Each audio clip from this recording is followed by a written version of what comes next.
How does it feel to be sitting here?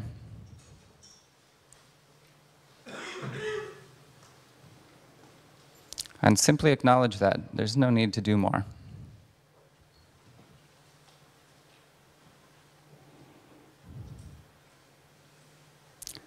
Let your awareness extend into this space.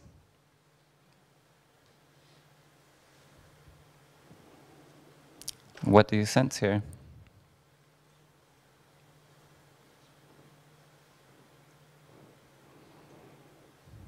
Simply acknowledge that.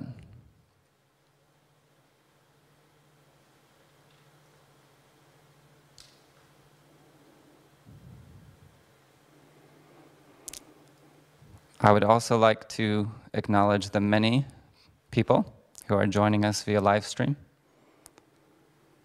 If you're sitting in your home, you can simply sense the atmosphere of your home.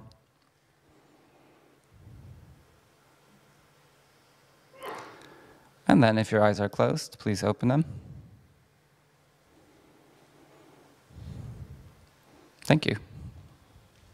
So, as I mentioned yesterday, we will begin with some sharings. People experiencing things that they want to share with the group. And today we have Sarah Perricone, who I was delighted to hear from. And what she does is she simply senses into spaces, and she expresses that through music. So Sarah.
Good morning again. Thank you, Sarah. That was lovely. Now maybe take the energy of what you experienced there into this attunement as we move deeper into today.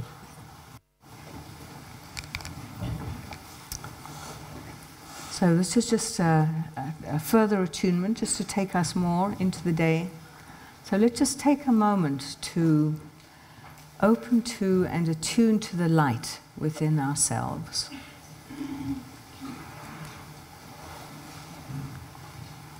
Just taking that acknowledgement that Thomas talked about earlier, just taking it one stage further.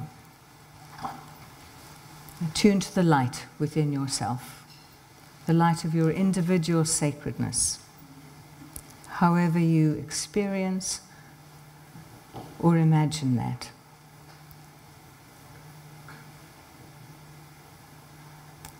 And let's welcome, acknowledge, and bless the light of our own unique presence. Letting that light arise and hold us in its grace.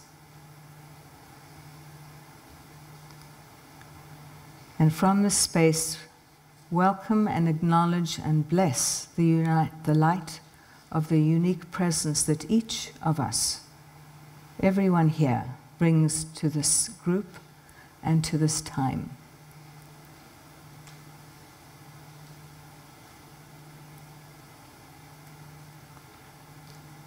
And let's welcome and acknowledge and bless also the light of all those people who are live streaming and who are present also in this space, and the presence that they bring to our collective. And let's welcome, acknowledge, and bless this space that holds us and all that is in it.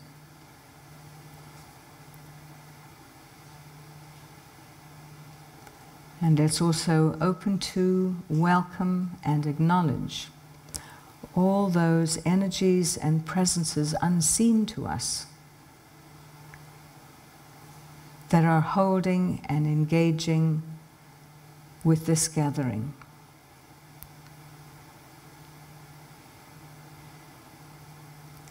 And let's imagine and experience all of us together, engaged in a collaborative alliance field. A field we are holding and co-holding, creating and co-creating. A field that's limited not just to this space and the beings present here, but also all who are joining us, either in the live streaming or on the other dimensions.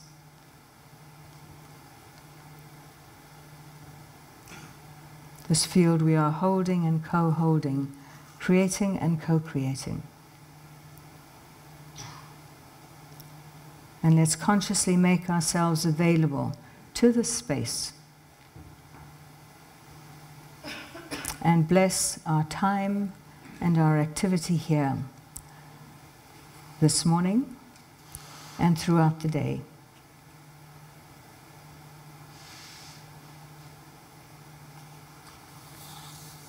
Thank you. So I just want to give you a brief overview of the morning.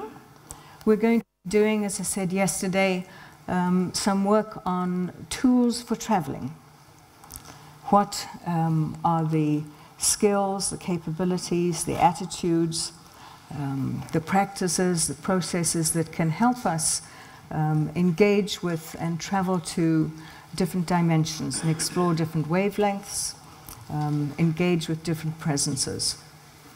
So we're going to be doing a bit of that, looking at opening up, moving out, returning. And we are also in this first part of the morning, once we've done a bit of that, we're going to be having an opportunity for you all to make a different kind of attunement to the passport sessions that you wish to go to.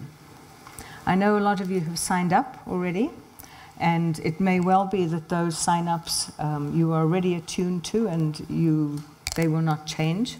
But as a result of the process that we're going to do, it's possible that they may change, because we're going to ask you to engage with your whole self. David was talking yesterday about engaging with subtle dimensions, not just from a mental framework, but with our whole selves.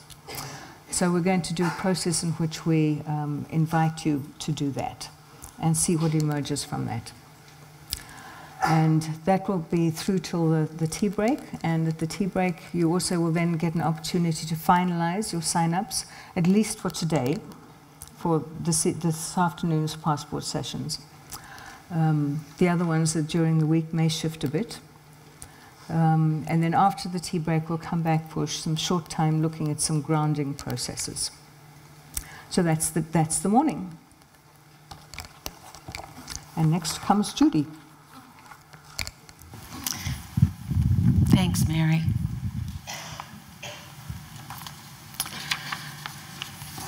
So, good morning. Where to begin? How many of you were not present last night or yesterday afternoon? How many were not here yesterday afternoon? Not so many. Okay, so that's going to make things a little bit easier this morning. One of the things that we want to focus on today, obviously, is the map that we created. And as Mary so eloquently said yesterday, it's not just David that's going to get to use that line this week, I can tell. We recognize that there are a multitude of maps for how we can try and categorize or structure our current understandings of the subtle worlds and the various dimensions that, for the most part, are unseen to us, but they are vital parts of the system that we call Gaia as a whole. One of the analogies that has worked really well for me, again, came from our friend David Spangler, when he talks about the second ecology of the planet. That, you know, here in the physical plane, we have the ecology that we can begin to understand through our senses. We can measure, our sciences can work with it, our senses experience it. But that there is a second ecology that is at least as diverse as the physical one that we are more familiar with. So how we map that second ecology, of course, is subject to a whole lot of debate and discussion, and there are different structures and systems that try to quantify or qualify what that second ecology is. So we knew that we couldn't do that in a way that would incorporate all of the different current systems that exist on the planet about how to map. And we were looking at what is it that we want to focus on and work with in this particular event. So we created a map that worked more or less for the group of us that were brainstorming into that. And that's this map that you see on the wall behind me. The fact that it also overlaps and intersects with the logo for the event pleased us no end. So as you can see, there are kind of three main sections to this particular map. The nature partners, the aspects of the physical world or the subtle world counterparts to the physical experiences that we have with our physical environment, the subtle aspect of the environment that we work with and can see. Then there's the subtle and the subtle spiritual, which again is a whole, is a myriad of beings and energies and consciousnesses that we are beginning to interact with and partner. And then finally, the world of the she, which is a kind of old-new or new-old realm. And there are various people who will speak from deep personal experience about that. So we kind of went with this as our map, as our basic understandings of the different areas. And we're going to ask you as much as possible to work with us with this map. It may not be quite the map that you would create, given your current beliefs and understandings and experiences of the subtle worlds. And maybe your beliefs, understandings, and experiences will change and alter. We don't know. That's part of the experiment and part of what we're invoking for this week, is that all of us learn together. and all of us expand and deepen our understandings and our ability to work in partnership. The one thing that seems to reoccur as a theme is that the fundamental element to doing so is the quality of love and our capacity to experience it, extend it, and also our ability to receive it. So what we're interested in doing through this session and through, some of the skills and talents that we have no doubt you've brought with you, is create a space where it's safe. Where it's safe to travel, it's safe to explore, it's safe to try new things out. And how do we do that? How do we stay safe? It seems like the best way to do that is to be in the biggest part of ourselves we can manage, to stand in the expanded part of ourselves. One of the things that reoccurs for me constantly in the work that I do is this notion that there are so many capacities we have that we've not stepped into.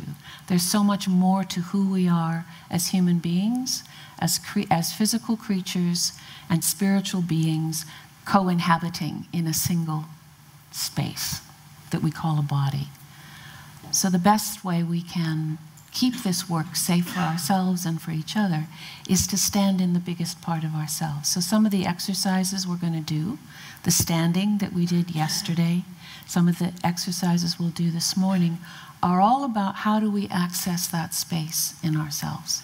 How do we develop the capacity to spend more and more time consciously, willfully, in that expanded space so that we can engage, so that it's safe for us in terms of frequencies and vibrations, but also so that it is it's safe for some of those beings from those subtle worlds to also come closer to us, so that they're not disturbed by some of the frequencies that we can generate as human beings that are not so useful or conducive to partnership and communication with those beings. So we need to honor both aspects of ourselves. We need to honor the human self, the physical self, but also the spiritual self, the subtle self, the emotional self, the mental self. All of these aspects are equally valid, and they all contribute to what we are as the creature called a human being. It's also on an evolutionary path as part of what Gaia is, as part of what this whole sphere is evolving into, and we're part of that. One of the things that is clear that we've been working with here in the community and in the foundation for 56 or 57 years, however many it is now, is the ways in which we as human beings tend to discount or marginalize different parts of ourselves. For some of us, we discount our physical. For others, we're not very comfortable with our emotional. For others, we don't give a lot of time to our mental. In this room, I would imagine we're all pretty open to giving time to our spiritual, whatever we understand that to be. To be whole, to stand in the fullness of ourselves, we need to pay attention to all of them. So this week, no doubt, things will get tweaked in all of us. Places where we're not so comfortable, where maybe we are less willing to go, and we might be asked to touch those spaces. Likewise, we will be supported to go into places that perhaps have not been explored before. I think part of what makes the second possibility become more present in our spaces and in our groups will be that all of you, not just those of us who have the privilege of standing up here, but that all of us share the experiences we've had so far. That we allow ourselves to validate each other's experiences, or to question, or to understand the mechanisms that have allowed those experiences to occur. So I really want to encourage all of us. I know for myself, it's very, sometimes it's difficult to talk about those experiences, to put them out there for other people to listen to, or to perceive, or to read about, because we're not in charge of how others are going to understand it. or how they're going to take it in, or what pictures they create in other people's minds and hearts about who we are when we share.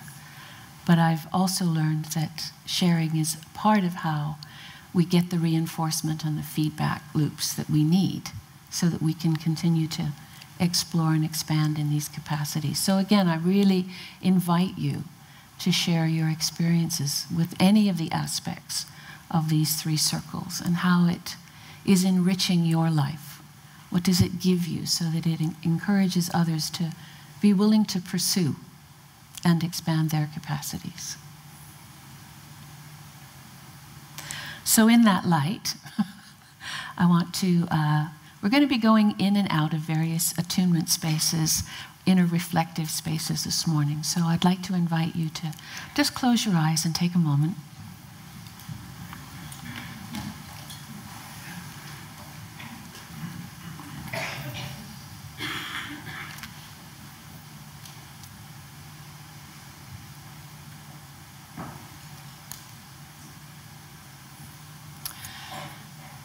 And let your attention turn inward to your own selfhood,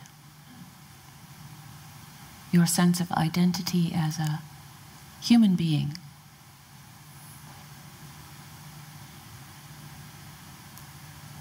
And take a moment to really appreciate and to honor who you are as a person.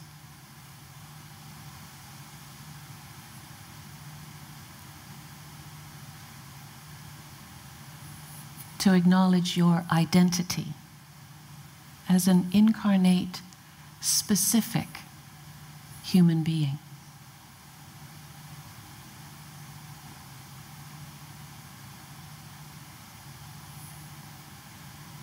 Take a moment to appreciate and honor the journey of your life to this moment.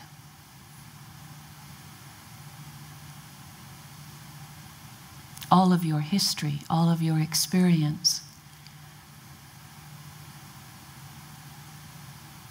has contributed to who you are right now.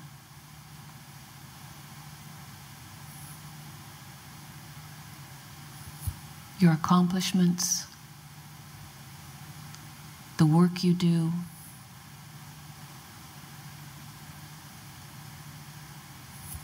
your relationships, the people you love and the people who love you.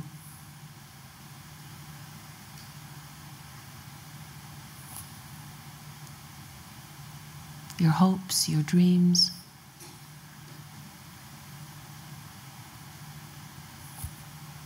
the visions that you hold dear to your heart. All of these make you who you are.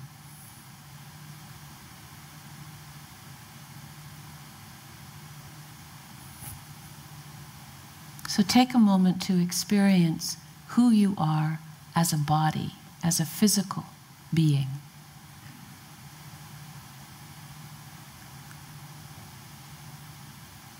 And just notice what's true there today, right now.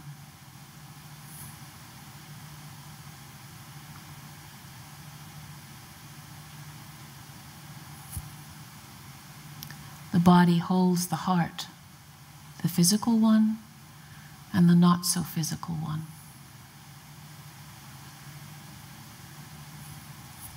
The body houses the mind.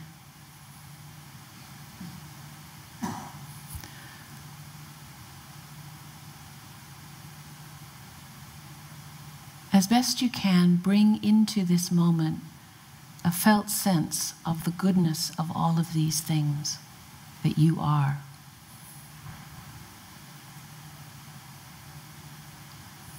The rightness of being in this moment, in this place, in this company.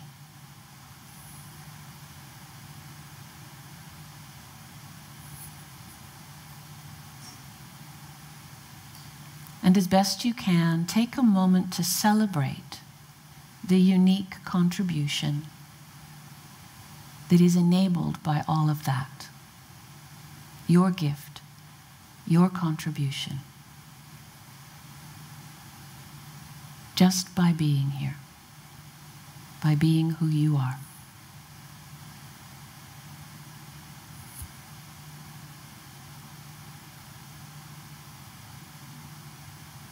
And I invite you to expand into a sense of belonging. You belong here, in this moment, with all that is present. You belong.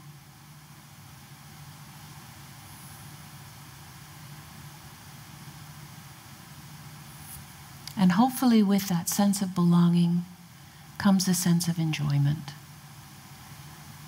That we can enjoy life. We can enjoy each other. We can enjoy who we are.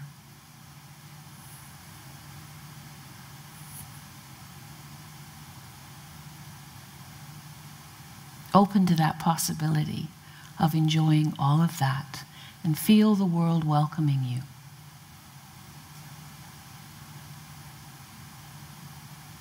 The world we see and hear and touch, and all those other worlds that are also present, waiting to be heard or seen or touched or felt, waiting to engage, waiting to partner, waiting to co-create.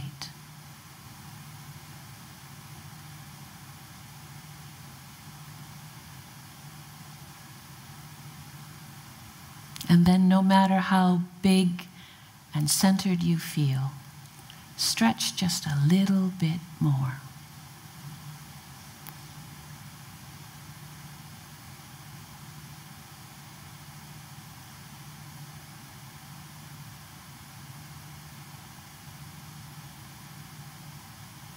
And then internally, take a picture of how that feels right now. Map it or describe it or find an image or a color that somehow captures this feeling of bigness, this feeling of enjoying and being welcomed, this feeling of I belong.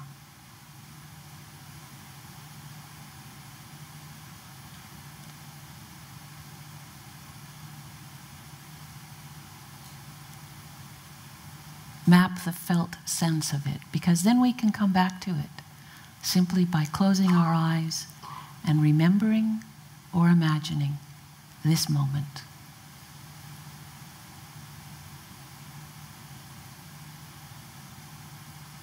Thank you.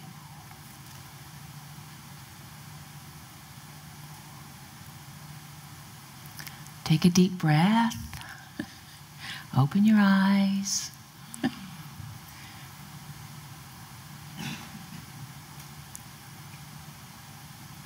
And I notice pens and paper are coming out already, so you might want to make a few notes.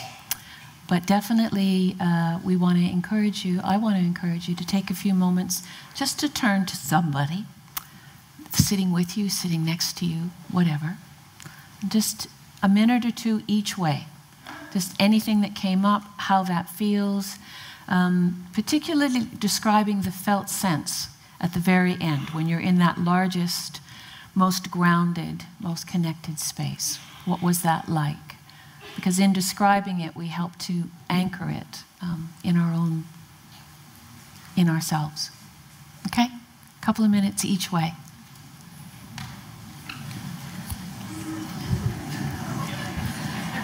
Okay?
Ian?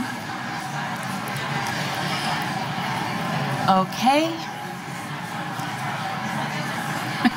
Hello.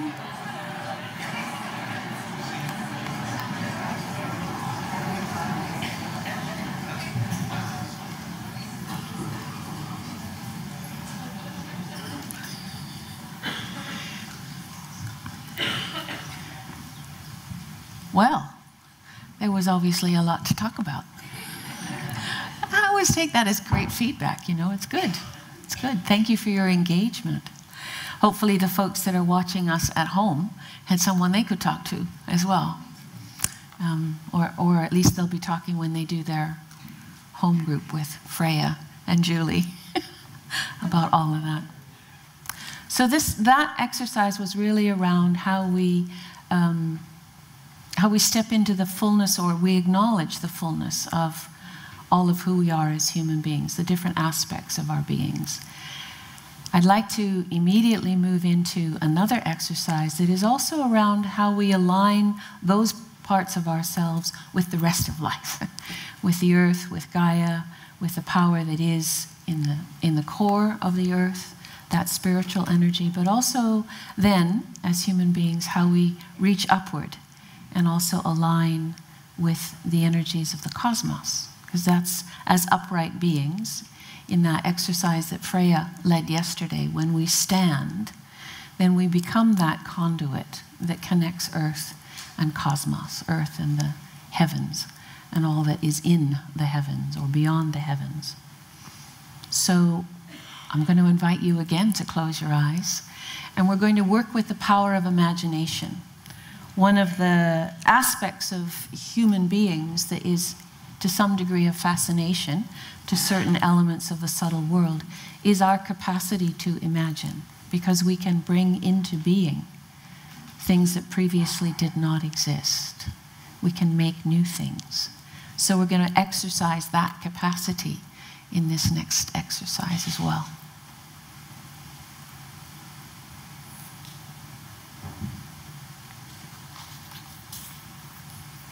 So again, just take a couple of deep breaths and relax, however you do that.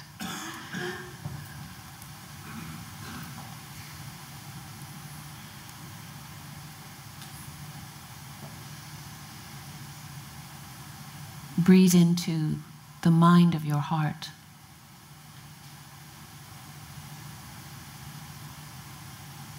Let everything go soft and yet attentive.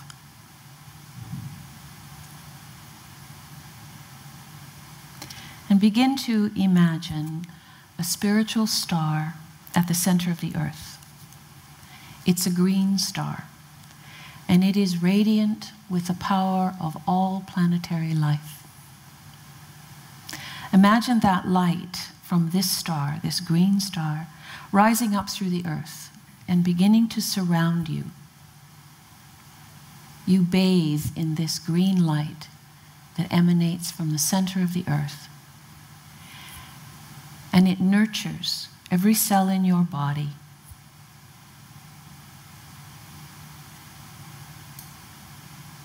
And as it rises up and fills you, it also flows out from you, forming a chalice within which you are sitting. A chalice of green light. The life of earth.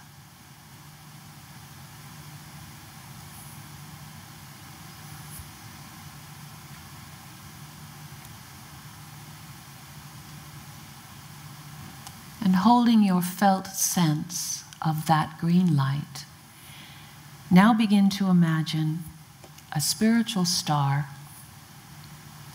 within the sun.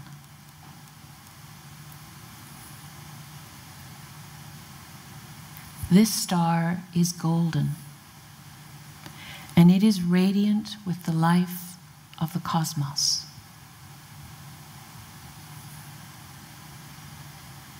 Imagine that the light from this star is descending from the heavens and pouring into a chalice of earth light that surrounds you.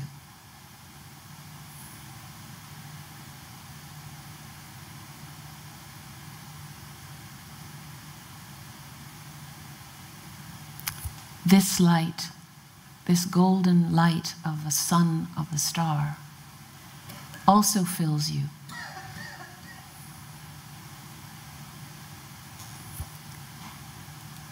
And somewhere in you, this green light and this golden light meet. And as they meet, a new star is born.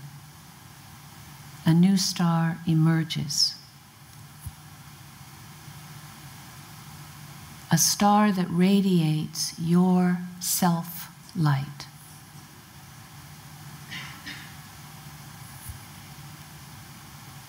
This star is born of the blending of the individual and the universal. This star blends the planetary and the cosmic. This star of self-light blends the physical and the spiritual.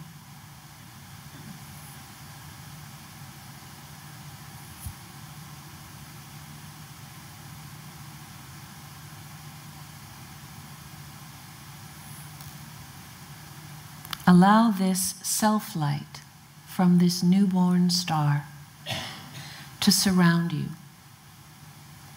to fill you, to radiate up and down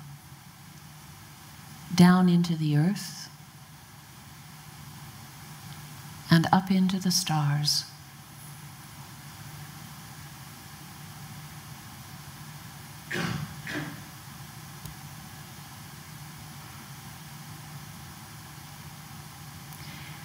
You are a chalice of self-light, a walking, talking, moving star.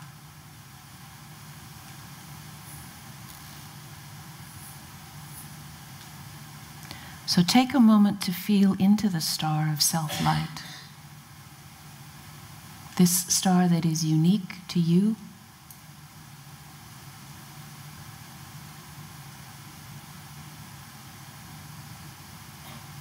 This star that is a source place for your gifts, your contributions. Breathe into that light. Breathe it out.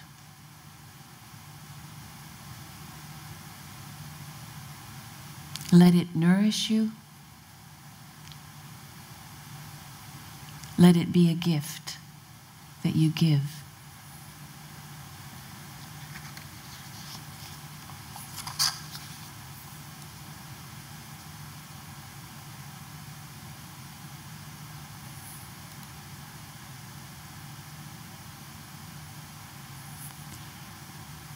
So sustaining a sense of being filled with this light, just open your eyes.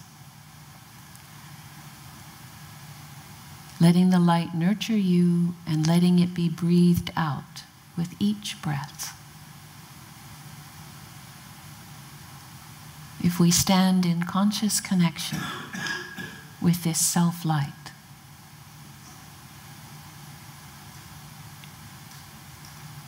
how do we see the world?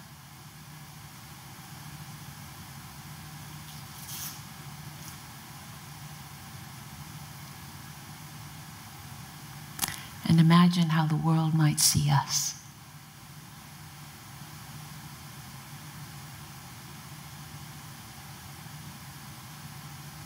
Thank you.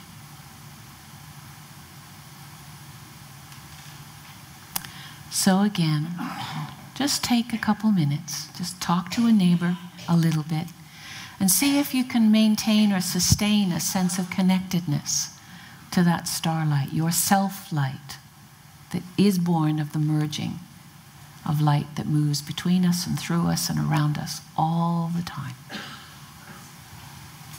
Okay, a couple minutes each.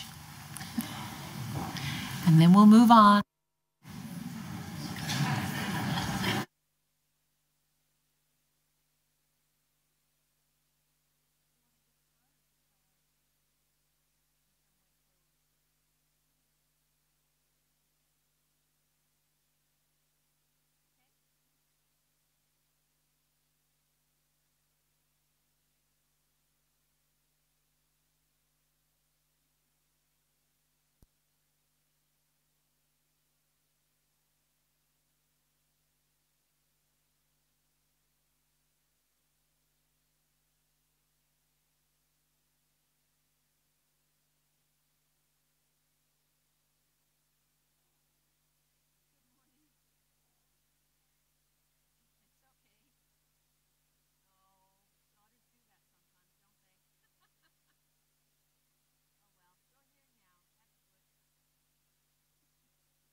please bring your sharing to a close?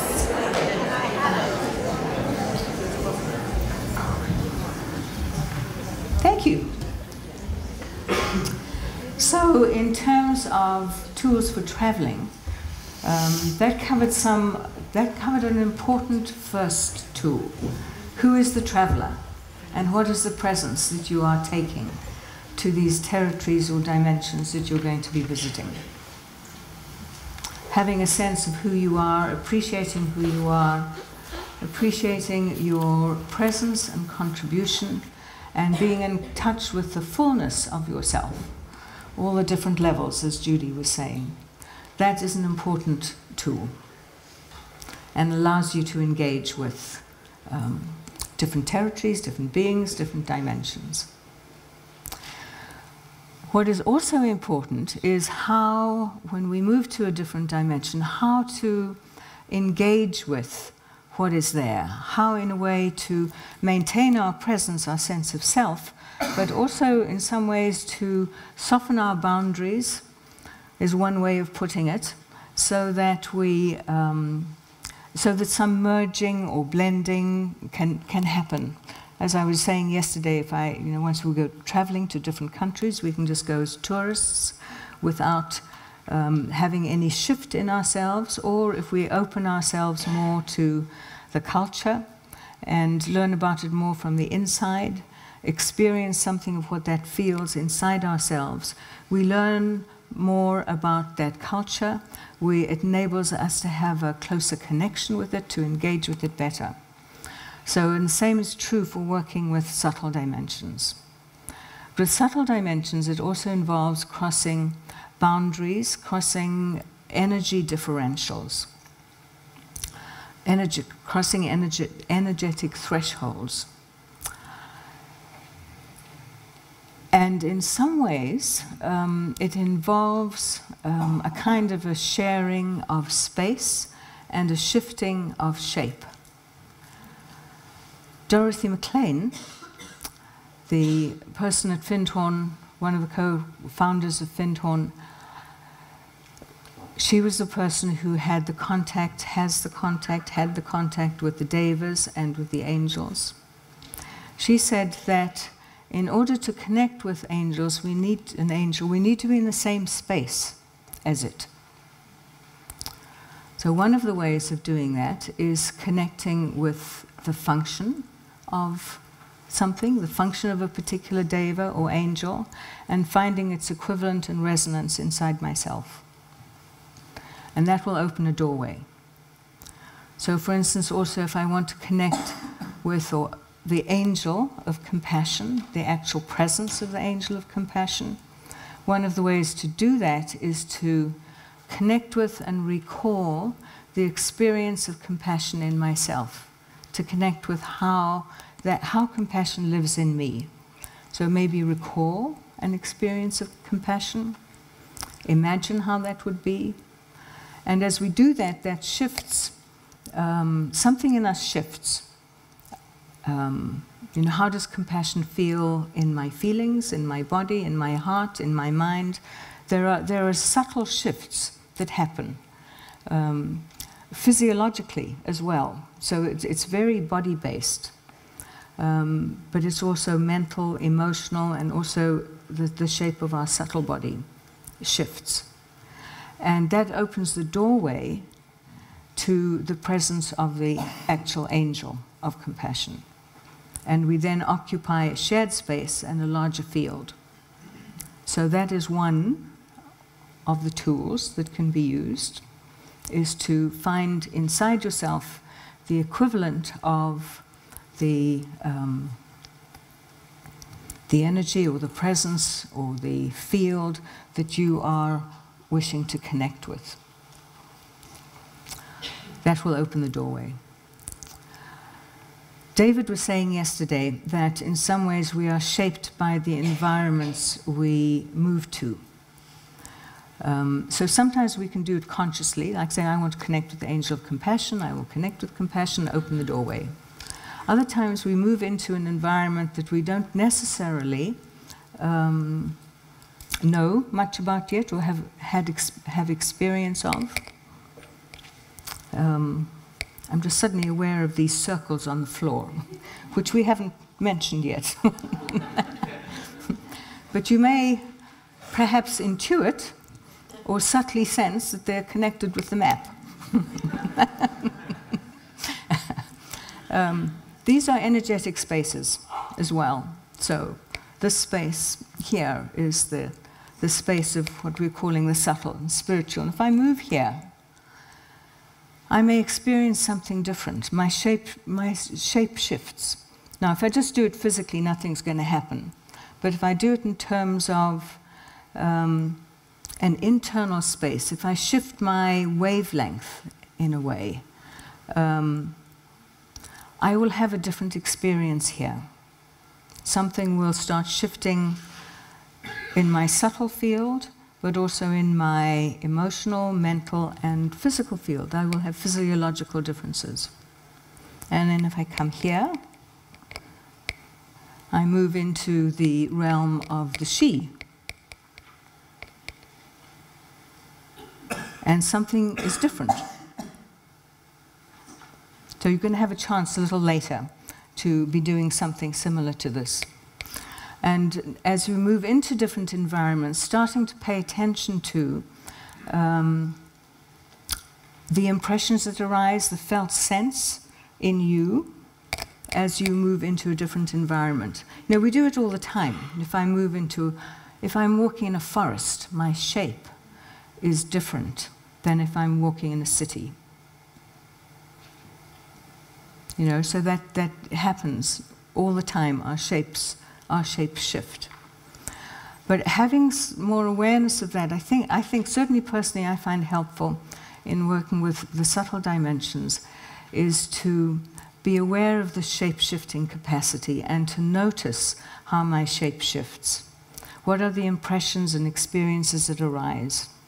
They may come in terms of physical sensations, they may come in terms of visual images.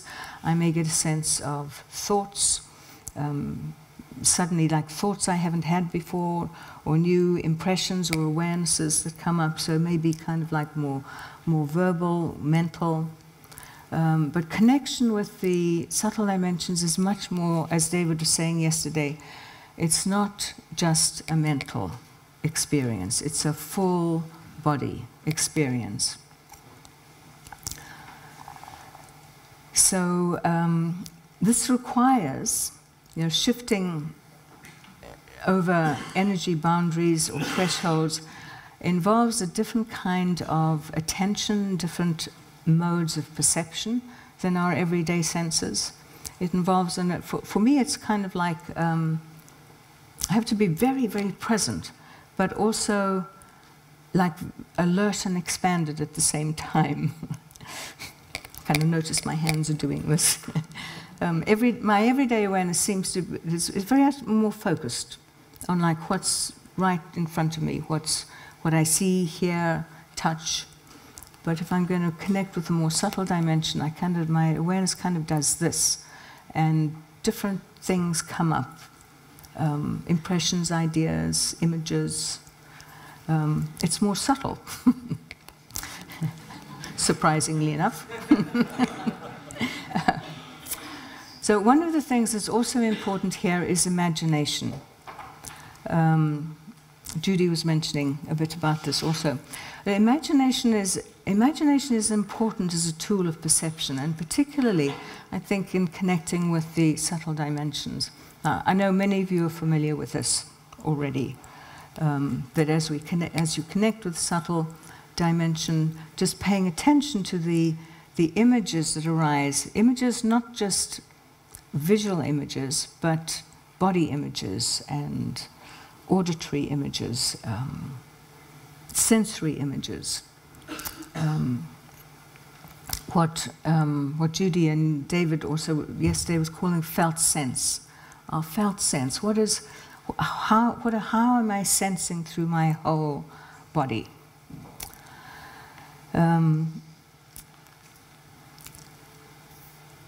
So imagination as we shapeshift, so as I move into this space here, and if I really start paying attention to the subtle spiritual, maybe one of the territories that are in here, let's see, Devas of trees and forest.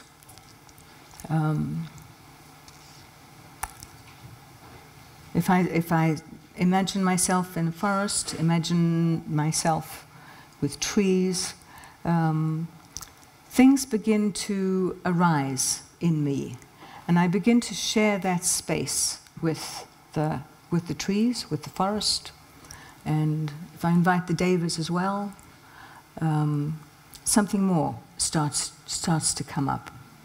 Now, what I get is going to be different to what somebody else gets, because my imaginal library, in a way, or resources, are different than yours. So this is why it's very difficult to actually say the subtle realms or the devas of the trees and forests are this, this, this, and this. Because my experience of that and my images of that, the insights and messages I get from that would be very different than, say, Freya or Jeremy or Julie. But we could be tuning into exactly the same energy. But what happens over here is my shape shifts. And noticing how that shape shifts and what are the impressions that arise, I then interpret the impressions that arise in a way that makes sense for me. So imagination is like a bridge between the physical and the subtle. They are different energetic dimensions. So imagination helps bridge these, and imagination is very fluid and malleable.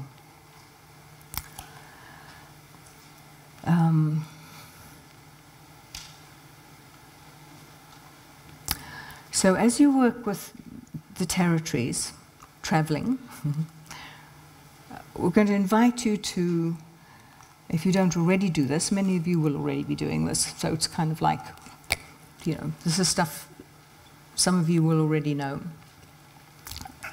But notice as you move into different territories, into different places, notice how your shape shifts. Notice the impressions that arise, because this is your way of making the connections. It's very different thinking about something than thinking as something.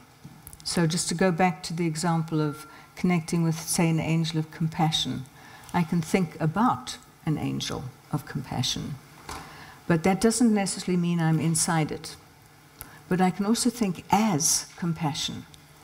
What if I experience compassion and then start thinking as compassion? And then in connecting with the angel, I can think with the angel. We have a shared space then. And then that space is bigger than me, it's bigger than the angel, there's something shared and something new comes out of that as well. And that's part of what we are hoping to open a space for here, is to have more shared space out of which new possibility and new potential can come through a collaborative partnering relationship. But the collaboration and the partnership comes from shared space rather than me here and something else there and me not really changing very much and that not really changing very much. But there's something as we share space that happens that allows new potential to come forward. So this is part of what we're inviting you to do as well. So what we'd like to do is have a bit of a process in which we can experiment a bit with using our imagination to explore some different wavelengths and do some very simple shape shifting, just so that you get a sense of how you can and do already do this. Yeah, we do this when we read a novel. Very different than watching a movie. When we read a novel, there's a whole scenario that unfolds, a whole world that unfolds. And, you know, each of us will have it slightly different. Lord of the Rings, you know, when Lord of the Rings was made into the movie, a whole bunch of people would say, but that's not how it's supposed to be. Because the movie in their heads was very different. And then if I compared my movie with, say, Judy's movie, Internal, that also was different. But we create these imaginative scenarios that are very real. They have impacts on us physically as well. Physically, emotionally, mentally. So we're going to do a little process here, doing some simple shape-shifting. I'm going to invite you to just notice how your shape shifts with these different things and what you experience mentally, emotionally, physically, what impressions and information comes up. So, I'd like you to start by imagining yourself as a stone. Be any kind of stone.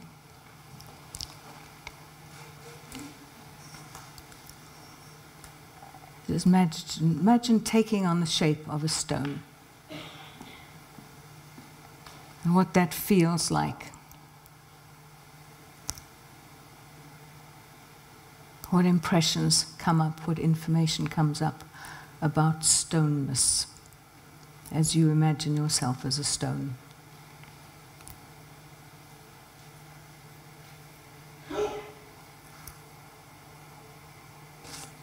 And then step out of being a stone and imagine yourself as a plant.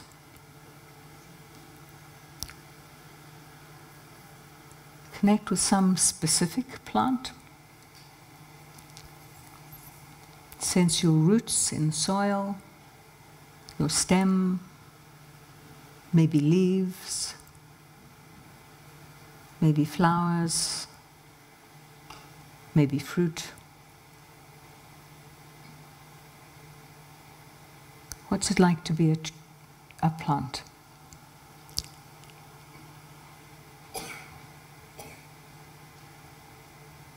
What impressions and information comes up?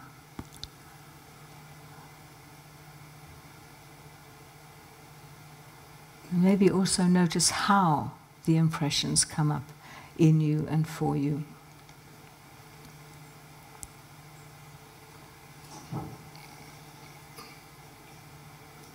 And now step out of the plant and imagine being a cat.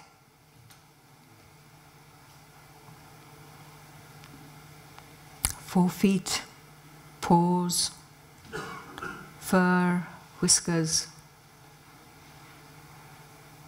sensitive ears, tail.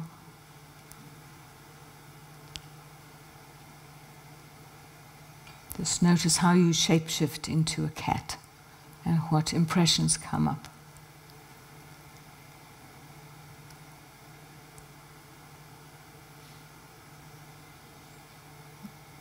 What you experience mentally, emotionally, physically. Maybe imagine moving as a cat.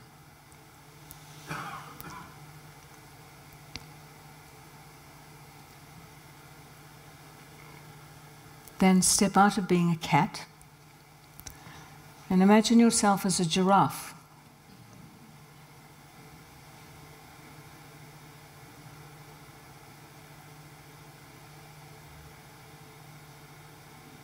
What's that like?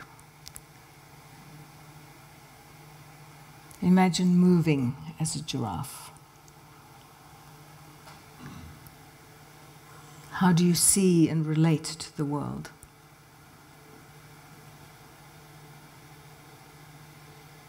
Sense your long legs, your long neck.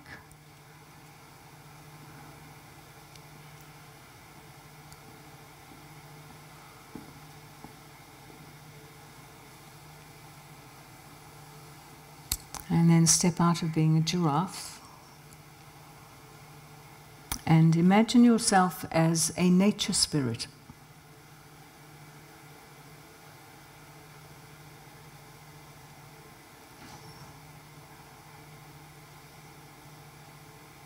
What is that like?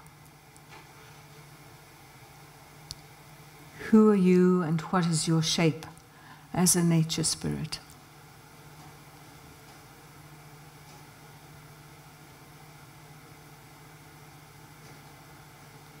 And just be open to the impressions, sensations, intuitions that arise.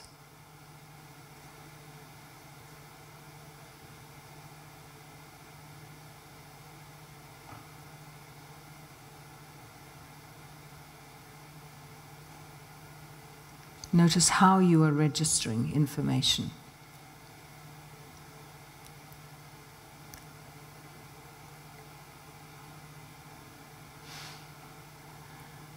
And now step out of being a nature spirit and imagine yourself as an angel.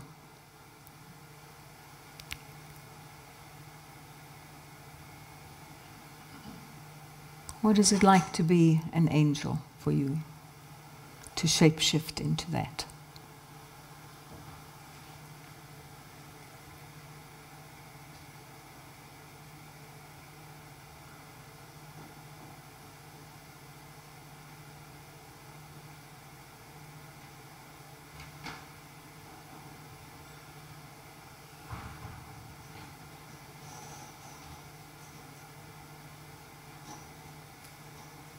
And then step out of your angel self. And we're going to shapeshift into a couple of qualities.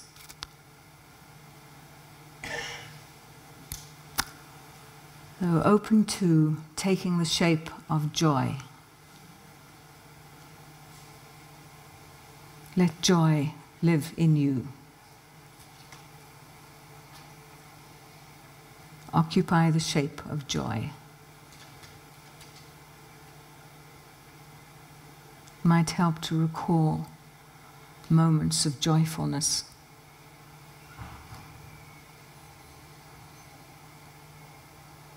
And pay attention to how you are registering your experience of joy.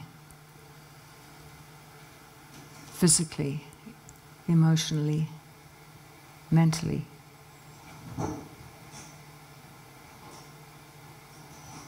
Subtly and spiritually.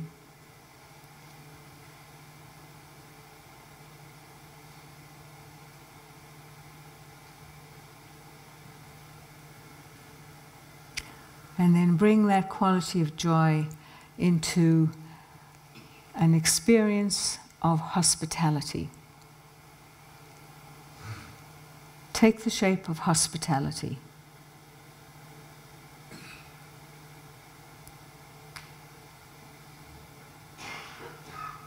Let that live on all the different levels of yourself. Embody hospitality.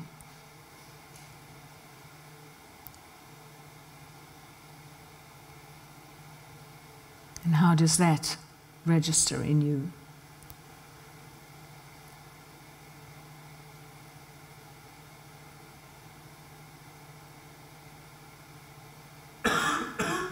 And then let that experience and shape of hospitality move out into this room, into this event, as we extend our hospitality to one another and to those dimensions and energies and beings that we will be meeting with today.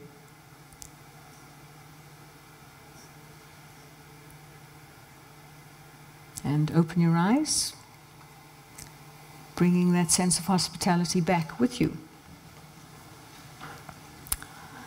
And once again, let's just take a few moments to share with each other about how that was for you, what came up. Helps ground your own experience, and it also helps you maybe discover something of how someone else might register and engage with these.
So just take 1 more minute. 1 more minute.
Sharings to a close, please.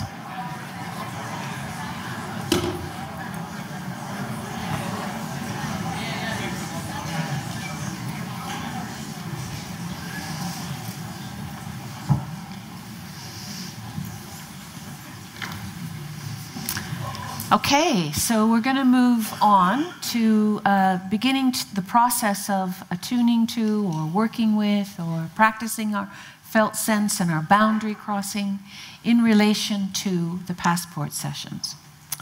I'd like to explain how the process is going to work, and then we'll do it step by step to get through it.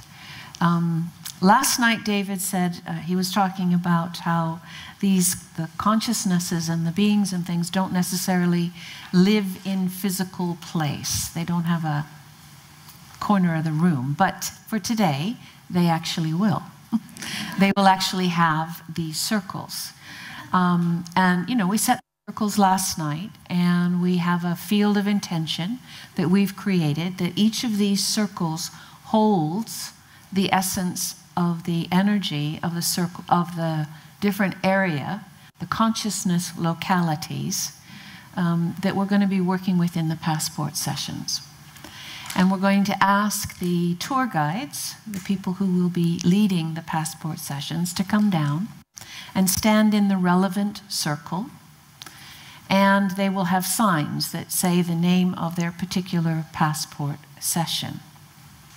So they are also going to help to ground and anchor within the field of the circle the consciousness of that particular passport territory. So we're going to create a very intentional conscious field that will hold the essence of those different energies and consciousnesses. We're then going to ask you, section by section, we're going to do this in 3 parts so that we don't have, 100+ people wandering around down on the floor. We're going to do it a section at a time. We're going to ask you to come down to the floor in silence.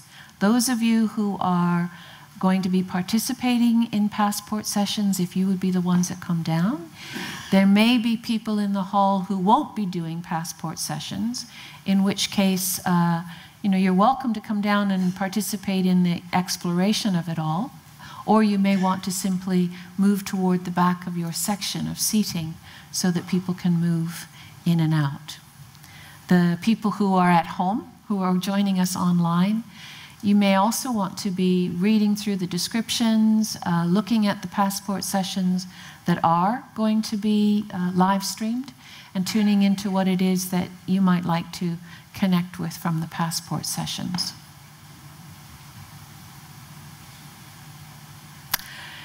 We've used this process in a number of different other situations and other contexts. And what's important is that you allow yourself to follow your feet. You've probably made some decisions about which passport sessions are of interest to you and which ones you think you can learn the most from or make the biggest contribution to. If I know anything about this particular space, it has a way and a capacity to reveal patternings that we might not be aware of yet. So if we follow our feet and we follow our heart, it may take us to places we're a bit surprised about. So there may be one of these circles that you feel less at home in, and therefore, well, I'm probably not going to do those sessions. I'll do the ones over there or there. Or there may be one that you feel totally at home at. So that's the one you think you're going to hang out in the most. Who knows? But I really want to encourage you to just move through all three of the circles and really just let your body, your heart, your mind, your spirit, let all of the parts of who you are inform you about where to be and which sessions most call you, most touch you, for whatever reasons. Be willing to be surprised. That's the one thing that tends to happen in these sessions, is these kinds of situations. People get surprised. So be open to that. Take that shape. Take that sense of things. So is that clear how we're going to do it? So before we bring anybody down onto the floor, I'm going to invite you to get out your booklets, your conference brochure booklets, and if you would take some time to simply read through. And not now. Yeah. Freya?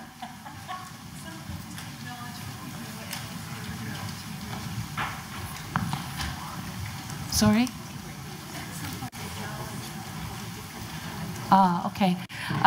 I've been asked to remind everybody, just in case you're getting a bit antsy, that we are taking tea break this morning. Don't worry about that.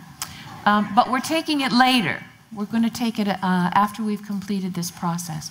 So somewhere probably around 11 o'clock, maybe a little bit earlier, but by 11. So hopefully you can all hang on for your caffeine hit for another half hour. So if you would take a few minutes, please, and just begin to read through. So there's kind of two ways you're going to be attuning to your passport sessions. One is while you're sitting and reading and having little intuitive promptings about, oh, that's the one. And then once you come down onto the floor, there's a different kind of prompting that may happen.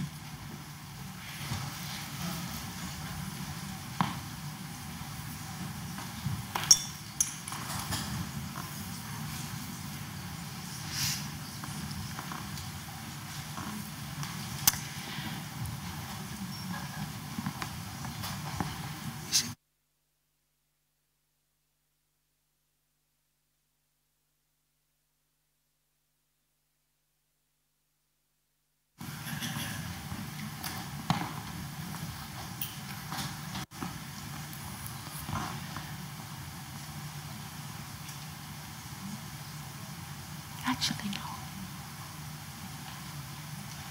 But I will have to. Yes, they may. So if I could invite, please, the travel guides, the holders of the passport sessions, to please come down with your sign that says what session you're holding.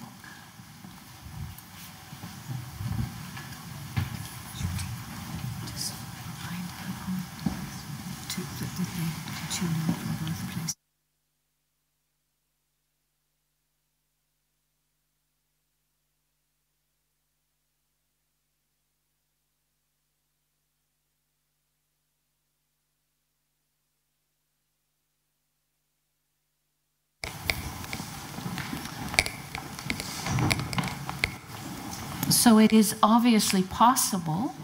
We encourage you to continue to attune to things while you're sitting, attuning internally. And then when you come down onto the floor, it's an opportunity to just move within the circle. Maybe notice what happens when you cross the line that demarcates the boundary point. That's a threshold of a certain kind. Just notice what begins to move in and through you as we do that. So you can attune while you're sitting. I encourage you to just keep reading if you're sitting, rather than like watch what's going on down here, being perhaps entertained or distracted by that. Just stay with yourself. Keep reading, keep attuning, whatever. So we're going to start with the section of the hall over here. So if you do, I invite you all to stand up. And if you are going to be doing passport sessions, come on down, as they say. And if you're not doing a passport session, please just make it easy for those who are needing to move out to do so. You might want to go and stand at the back.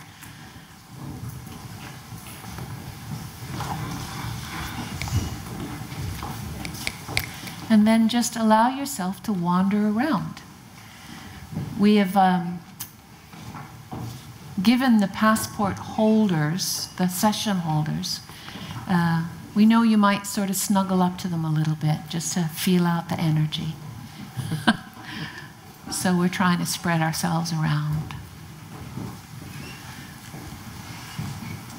And as much as possible, we'd like to do this process in silence. So those of you who are coming down onto the floor, you're going to have maybe 5 minutes max just to kind of wander a little bit.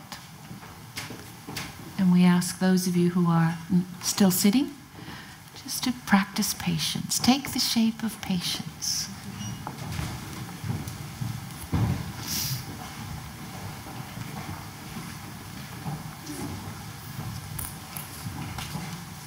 Come on, you can come out.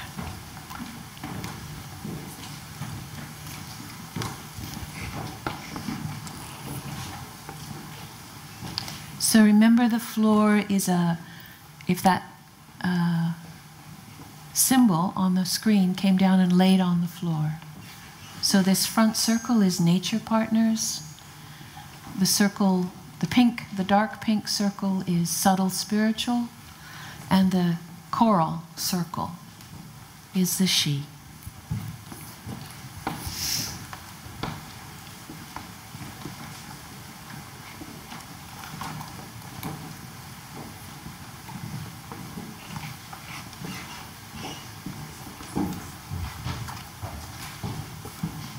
Remember, you're following your feet,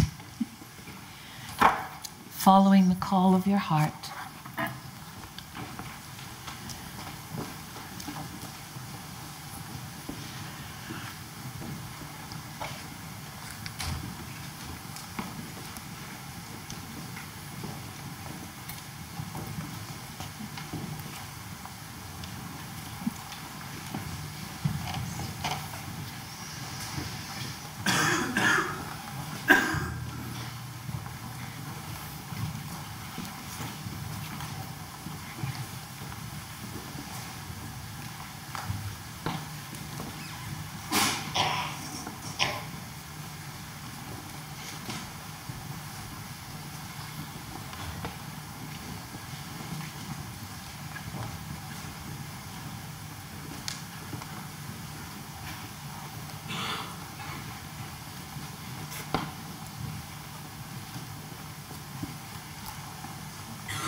And of course, once you have a sense, those of you who are moving on the floor, once you begin to collect enough information to make choices and decisions, you can, of course, begin to return to your seats.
So if those of you who are currently on the floor could begin to complete your tour of the territories.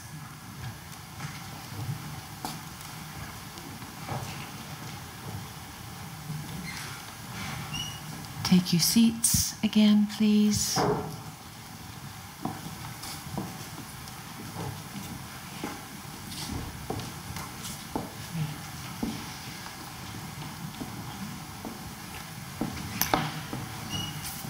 And those of you who are in the center section, you can begin to prepare to vacate your seats.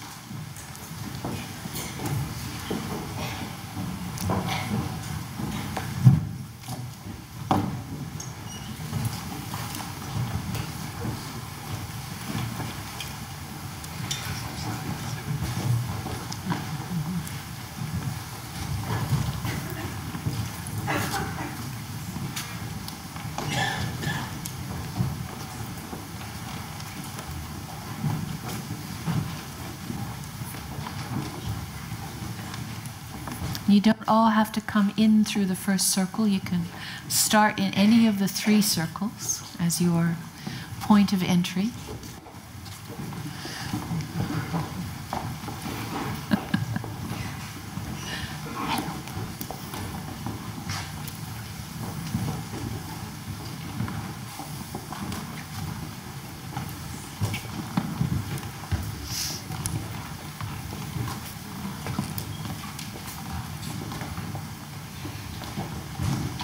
And again, those of you who are just entering the floor now,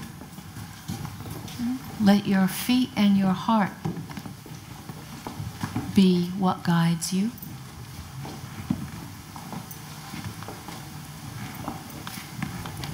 Notice if something calls that's unexpected.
And if we could retain as much silence as possible, it's helpful. People can notice more easily what's going on in their bodies, in their feelings.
And again, those of you who are moving on the floor, when you have a sense of the territories,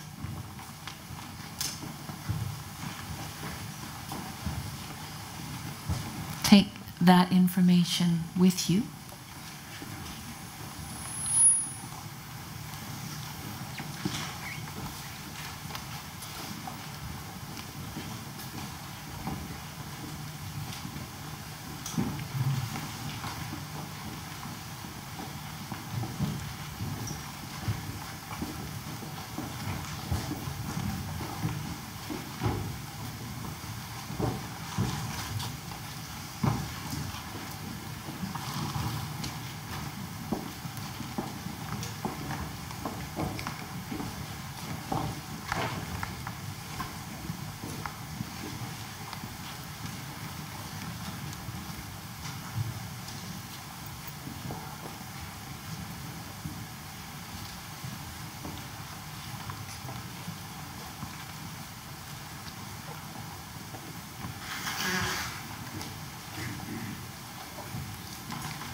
So if I could ask those of you who are on the floor at the moment to return to your seats, please. Keep attuning.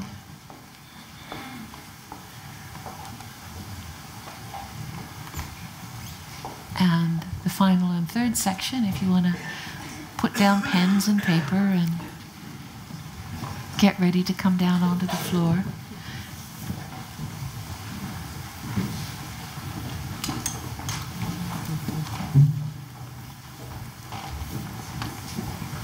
And again, just remember you can enter the territories from any of the 3 circles. And we don't get any traffic jams.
And to those of you on the floor, if you could begin to complete your quick tour.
And the travel guides, you're also free at this point. Maybe leave your signs for the moment on the floor.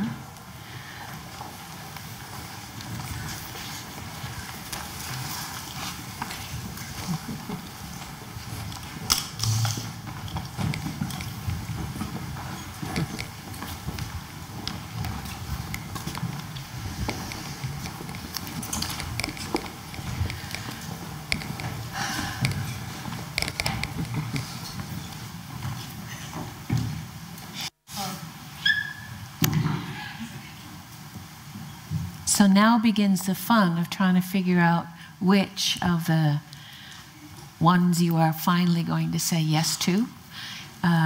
Over the years, we've learned that those choices change almost day to day. So know that we're anticipating there will be some measure of that. So the sign-up sheets are not carved in stone, just so you know.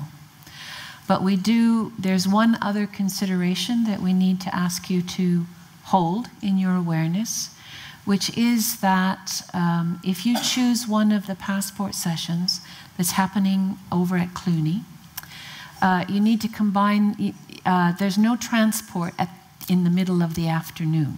So it's not possible, unless you have access to private transportation, it's not possible to do one half of the afternoon at the park and the other half at Cluny. Just so you know about that before you do a mad dash at tea time to change everything. So please be aware of that consideration as you sign up. If you have altered some of your choices as a consequence of this milling around process, please make sure that you cross your name off of the workshop, of the passport session that you've already signed up for, so somebody else can take that vacated spot, okay? So cross yourself off and then put yourself on another list. So please feel that you can change. You're not bound by whatever sign-ups you did yesterday. It's a movable feast. I think that's it. I can hand over now, I think, to John, yeah? So we have a few announcements, and then you'll be free to go to tea and rearrange the sign-up sheets. If we could bring our attention back, please.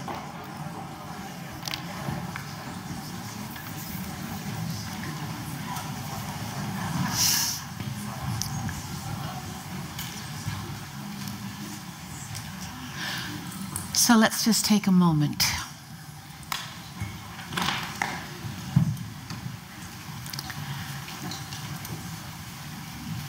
And let's just imagine all the flurry of activity just settling.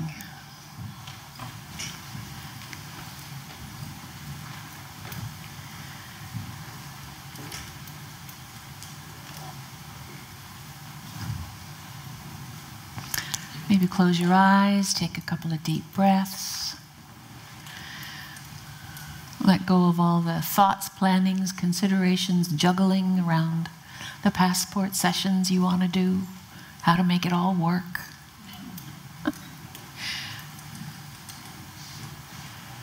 And do your best just to be present, just to come present here now to all the parts of yourself.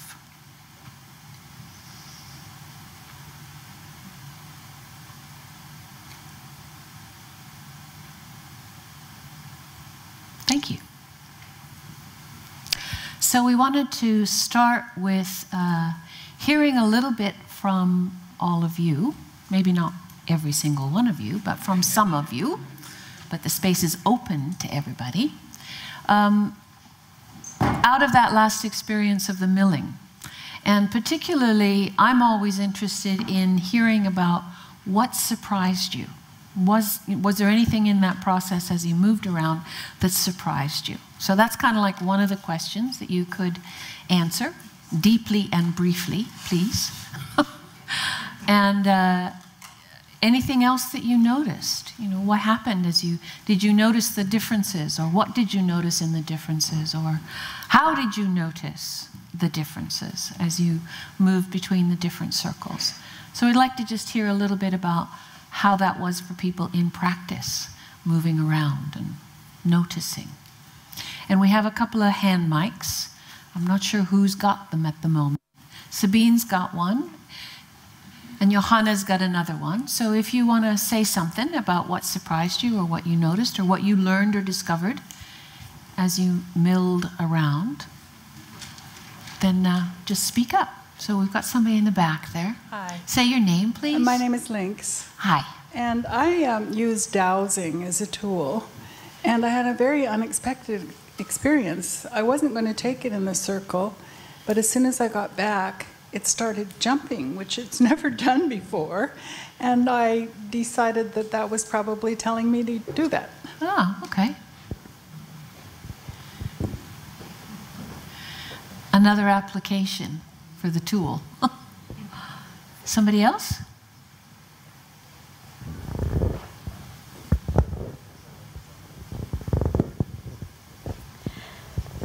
It didn't I think it's already on, Johanna. Is it on? Yeah. Okay. Stand up. I had some Name, please. Oh, sorry, Jane. Thank you. I had some quite fixed ideas in my mind about what I wanted to do in the passport sessions. And as I was walking around, I went close to Susie, I think it is, who was holding a sign for a workshop about the body of the she as portal. Mm-hmm. And I was standing close to her, and I just kept falling in towards her. And then I couldn't stop laughing. I just got so much laughter. In the end, I had to go out of the circle and back there because I was just laughing. Great. So I guess that's a sign. So signals on a couple of different levels. Great, thank you. Anybody else? Okay, up, stand up, please. So my name is Loriana. I'm not really surprised, but what happened to me was trying to feel the threshold between them. Mm-hmm. I realized there is none. I realized that's just artificial. Uh-huh. It doesn't exist. It's all the same. Yeah. Thank you, Loriana. Anybody else? Johanna? This gentleman down in the front here? I changed everything I planned to do. I'm Jacob Slevin, and as I went into the different energies, I really was surprised how strong they were. Uh-huh. And between several people, just lit me up like I just resonated as soon. As soon as I went near certain people. If you could stand as well, if that's possible, just so people know where to look. Great, thank you. I was amazed how much I sensed when the whole body kind of lit up. Yeah. And it's like a fresh breeze around certain people. Uh-huh. And it was people I hadn't thought of choosing. Great. So I've just changed everything. So yeah, I was rather shocked on having to change all my plans. Wonderful. Yeah. One of Dorothy's favorite, Dorothy, I work a lot with Dorothy McLean. One of her favorite jokes is, how do you make God laugh? You tell her your plans. So, My name is Lisette, and I also changed everything. And I was going quite safe, I noticed. I was going to people I already knew, and so my choices were, I was looking forward to them, but they were quite safe. And now I go more into the she space, which I found very moving. And so it's more challenge. There's also an extra challenge of needing to go from the park to Cluny on one afternoon. So I'm just mentioning that as a practical we understand. note. I know, we understand. Thanks. Thanks, Lisette. Anyone else? Maybe one or two more, and then we'll move on.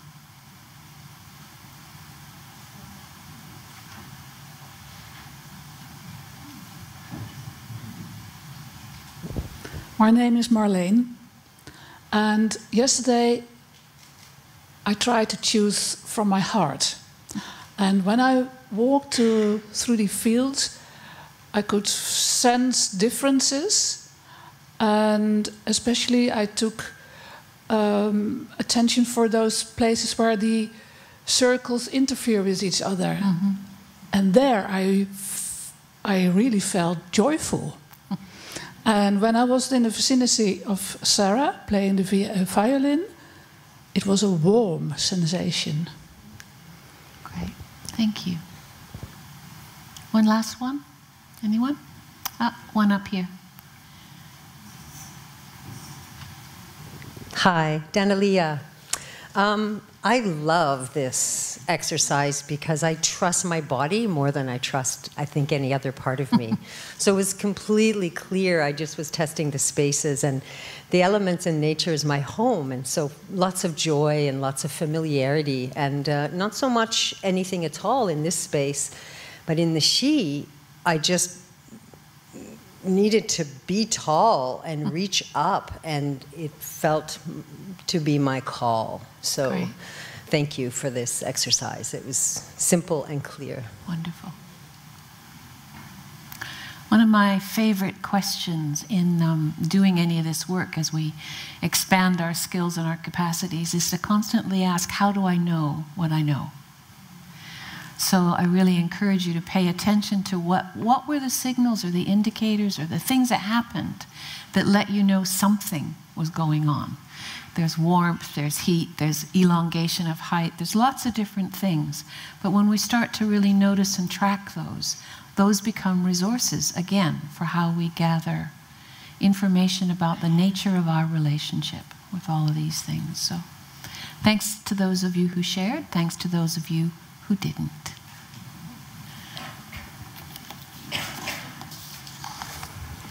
Thanks.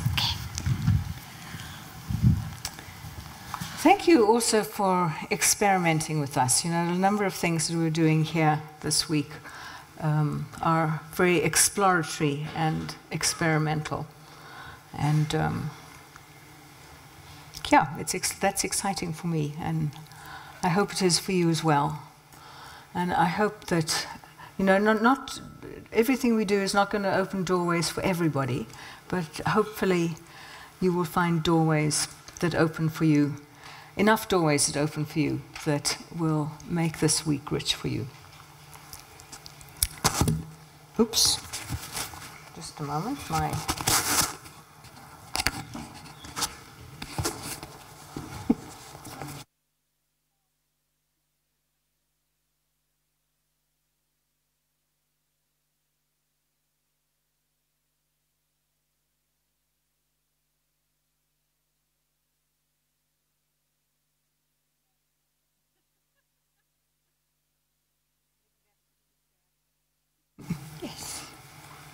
Thank you.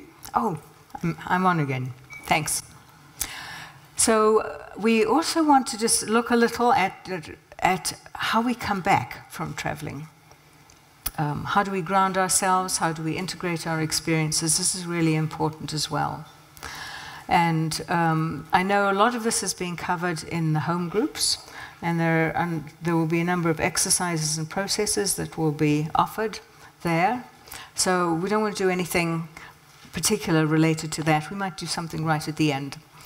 But we thought it would be helpful just to get a sense from you all about what are the things that work for you. How do you bring yourselves back? How do you ground yourself? So that we just get some of the wisdom of the group, and you know, we all have our own particular ways, and listening to some other ones may expand our repertoire. So, you know, I mean, there's the basic stuff like getting back into your body, eating, drinking, walking, taking physical exercise, sleeping, drinking water, hugging a friend,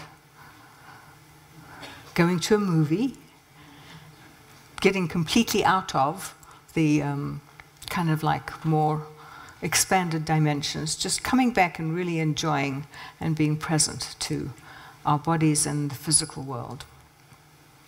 So, what do you guys do?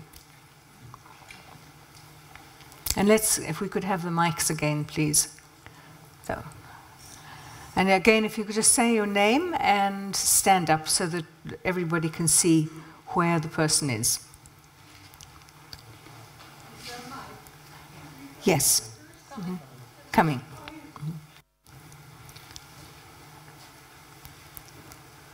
My name is June, and at the beginning when I was doing a lot of shamanic journeys, I was living alone, so I had lots of space and time, and I could just let them go on. But what was really important for me was having friends, because I'd be doing something like going to cross the road, and they'd say, "Watch out, June, you're not back yet." Mm. And so I'd really have to rely on them to tell me when I'd arrived back. Yes. Good point. Stay connected with a friend, or ask a friend to help you be back. Mm-hmm.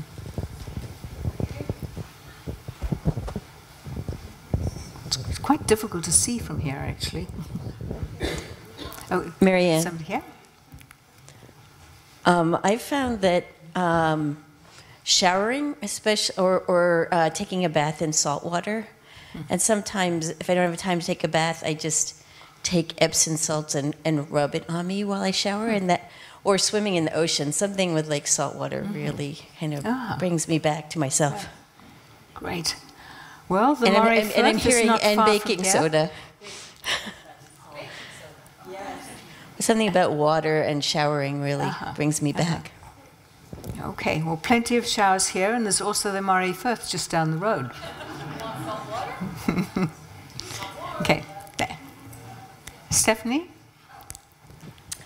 Well, I have wonderful energy medicine practices that I've been using for over 35 years that are extremely powerful for grounding. There are sites, for instance, on the feet that you can visualize. There's one just under the mound of the big toe on the sole side of the foot, which you can visualize and then imagine a root growing from that site. It doesn't have to be a specific area, just that general field. And you can imagine a root growing from that place into the earth, and keep your knees soft, and that will ground you immediately. And there are others, but that's a sample. Happy to share that at some point if people would like it.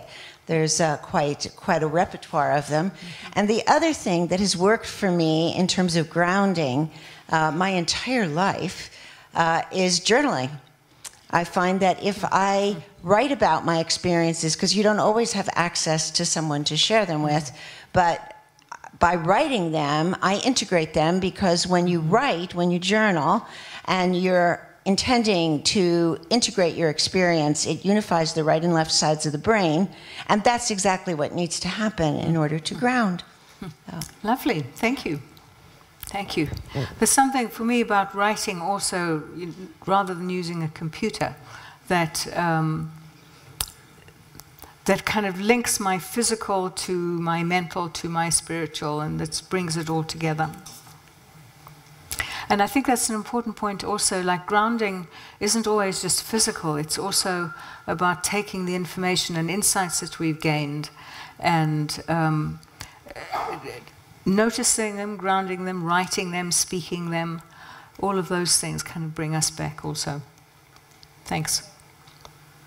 To add to what she just said, one yoga teacher did this exercise with me, and it was wonderful. You send roots down from anywhere in your body, and then you take it all the way down to the center of Gaia, and you wrap it around the core of the earth, and then it feeds you back up through that cord. And for people who are very hummingbirdish like me and don't have a lot of earth in my astrology chart, that really helps me ground and remember my feet, and because of the tendency to go up and out. So send it down and wrap it around that really solid metal core of your mother, and then she's got you. Right. No matter what you do. Yeah. Thank you. Anyone else? Yes? Thanks. I found that being or having contact with being oh, come on, in English.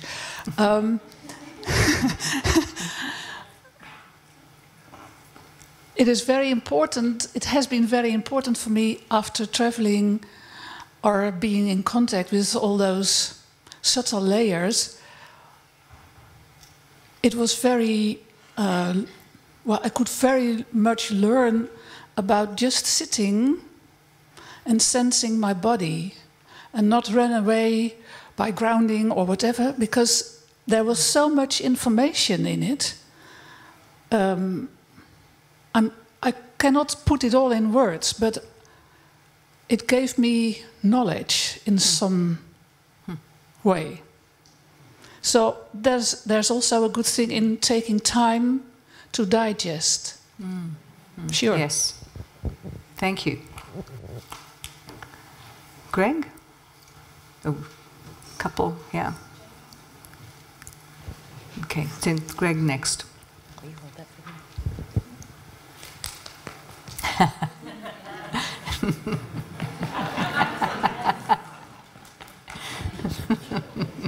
Thank you. Boy. Just this one over here. Hi, my name is Greg Denunzi. I like to ground actually by doing daily things, not by doing... I come back by connecting with my very daily life. So one of my favorite things is something, a single malt whiskey, older than 12 years, preferably from this region of the world.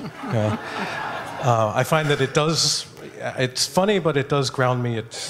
There's the fire inside as you drink, and I have to reconnect to the senses. I actually plan someday to write a book of whiskey meditations.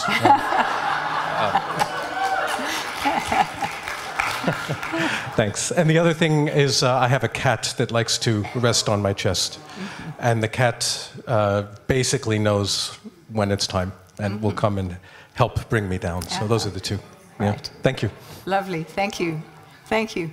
That reminds me of a point where Eileen Caddy, one of the founders of the community here, not all of you may know that, she received guidance. And at some point when, I can't remember if she was ill or if she was ill, yes. And she received guidance that she needed to eat steak and drink whiskey. Kind of bring her back into her body.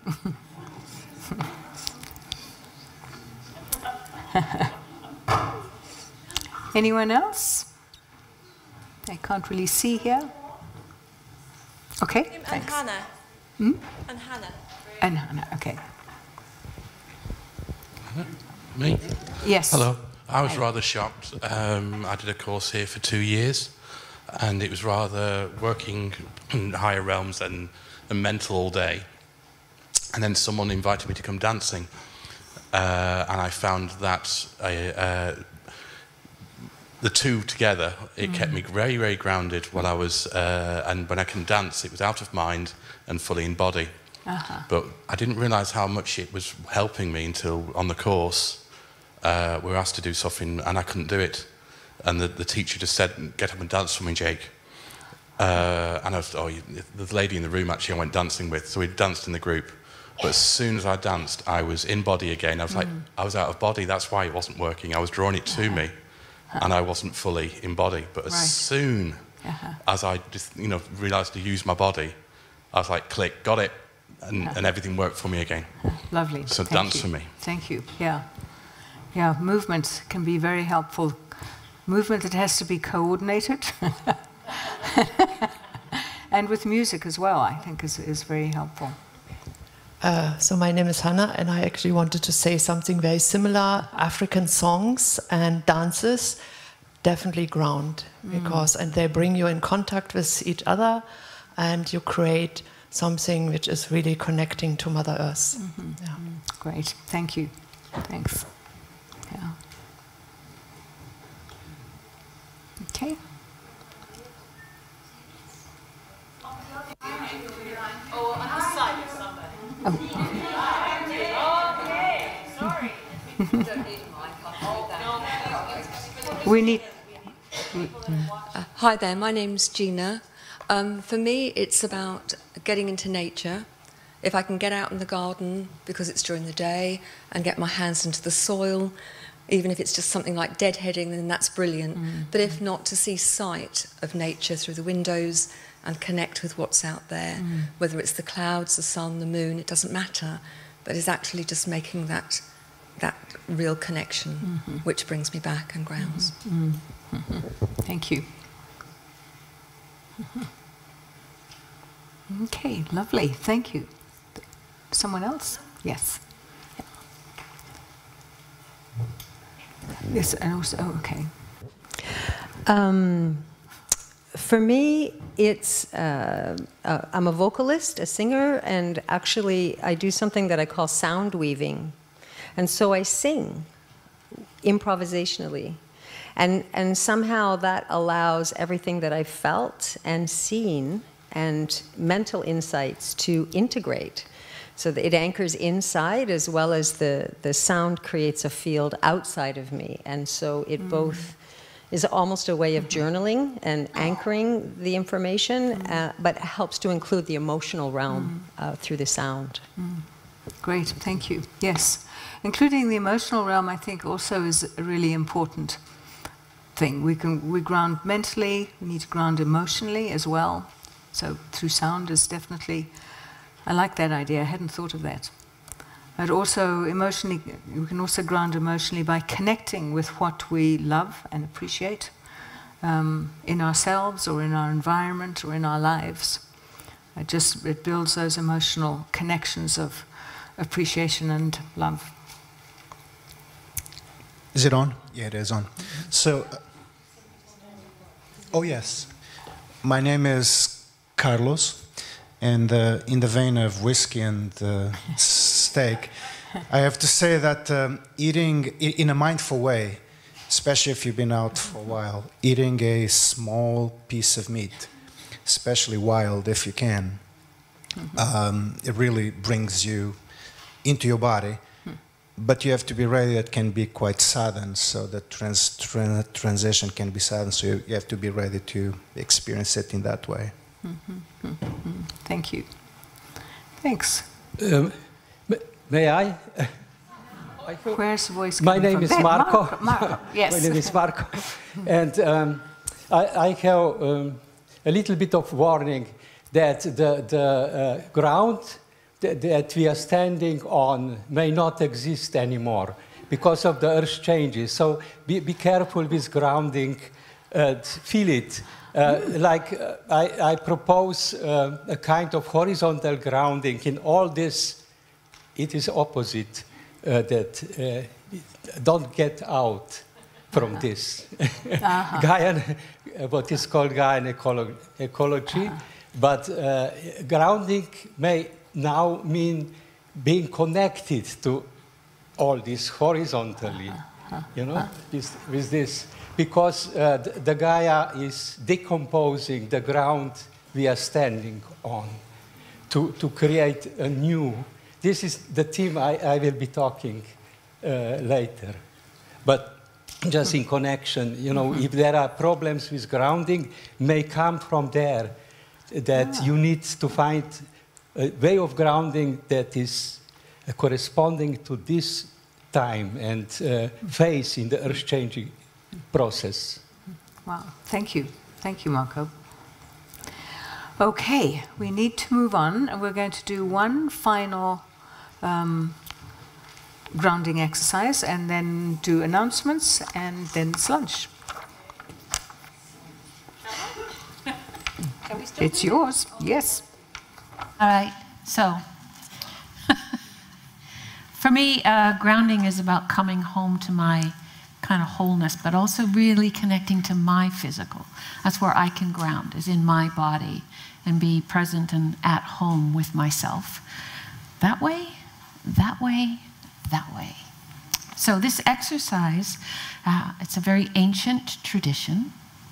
It's been around for a very, very long time, and I wouldn't be at all surprised if most of you are familiar with it in some form, simply because it's quite endemic in our lives. And we're going to be engaging with different parts of our body. So we're going to start with our heads, and we're going to use the process of being able to touch. So if you would just touch your head for a moment, and just feel your scalp. You know, give yourself a little scalp massage, just touch your head. Notice that any little lumps and bumps that are there, the shape of your skull, yeah. All right, and then you move down your body a little bit, and just connect with your shoulders. You know, notice if they're up, they're down, they're tight, they're slumped, they're back. Just touch, so you're aware of your physical self, you know. Everything that hangs from this. Then we move again through the torso, very just gently, kind of move down through your own torso, your sense of your stable, the trunk. This is the trunk of the tree. If I was a tree, this would be my trunk, kind of thing, right? And then we move down into our legs, and we're aware of our knees. You know, this one of the things that makes us unique, it makes us able to stand and mobilize ourselves, is the fact that we have knees. And then further down, all the way into your feet. Ankles again that create mobility. And the toes, you know, we forget that when we walk, our toes do this. They grip, they move, right? So there's something about just very gently connecting that way. Several of our people who shared talked about sound and or music and or singing. So if we begin to find ways to combine this thing of touching our bodies and being in connection with our bodies, and we combine that with music, then we've more than doubled the effectiveness of coming in. Third element in this process is, how do we also find ways to have fun? How do we find ways to stay connected to innocence and childlikeness, the joy and the simplicity of, you know, our lives are quite complicated, and then we get involved with all this stuff and it gets even more complicated. So how do we keep it simple? So I'm going to invite you to stand, those of you who can, or if you're comfortable doing that.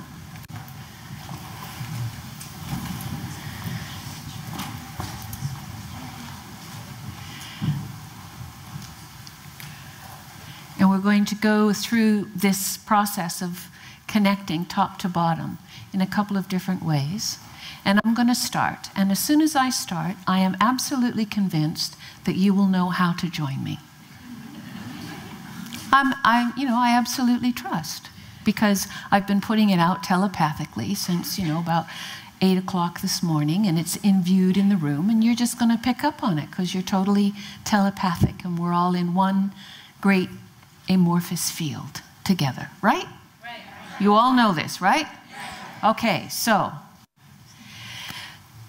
Head and shoulders, knees and toes, knees and toes, knees and toes. Head and shoulders, knees and toes. Eyes, ears, mouth and nose. And then we start being internalized and we slowly start to drop them. So we don't sing head, we just sing shoulders, but we do head. So head, shoulders, knees and toes, knees and toes, knees and toes.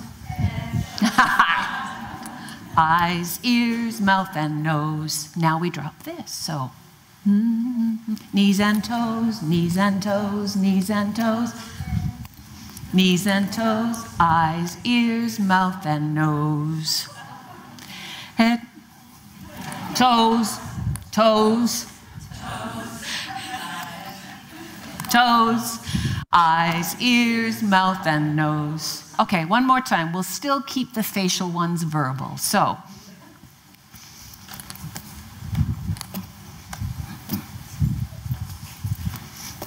eyes, ears, mouth, and nose. Thank you very much.